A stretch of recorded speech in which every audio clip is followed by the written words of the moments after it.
Howdy! Let's talk about taking advantage of multiple WeDo kits. So if you have multiple WeDo kits, there's a fair chance you'll have more than one motor, which is really cool because you can do a lot of cool things with that. So, as usual, we plug in the USB hub, and then we have two different options for attaching these multiple motors.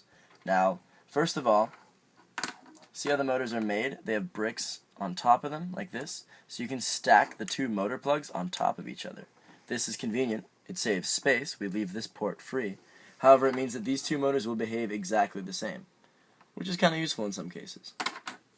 The other option is, quite obviously, to plug them into separate ports like this. When you plug in more than one motor, if you look on the screen here, up in the top left, they'll be indicated by these dots, motor 1 and motor 2, because there's one dot and two dots. And now, to control which motor your motor block is affecting, you go down to the motor block and shift-click it.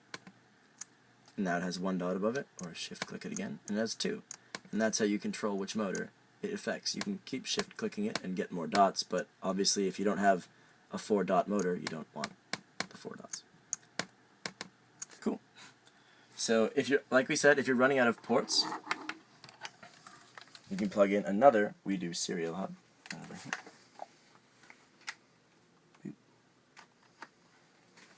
And look, now the program registers 2 serial hubs, and we have many more ports to plug things into. It doesn't matter which ones you plug it into, they'll all be treated in here. So you can plug in up more ports than this, and it'll work out. Let's talk about plugging in sensors. So sensors, as you can see, don't have these blocks on top of them because you can't stack sensors.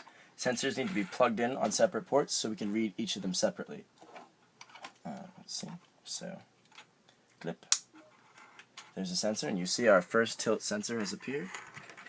Let's clip on another tilt sensor, the same sensor. And look, now we have 2 tilt sensors. And their differences are indicated the same way as motors. You see there's a tilt sensor 1 and tilt sensor 2, indicated by the dots. And so if you bring up the tilt sensor, and let's just throw it on this for now so we can demonstrate. Boop. You can shift-click the tilt sensor, and you get a dot underneath it, and now it's reading the input from tilt sensor 1. You shift-click it again, and you get tilt sensor 2. So yeah, that's how you implement multiple sensors and multiple motors.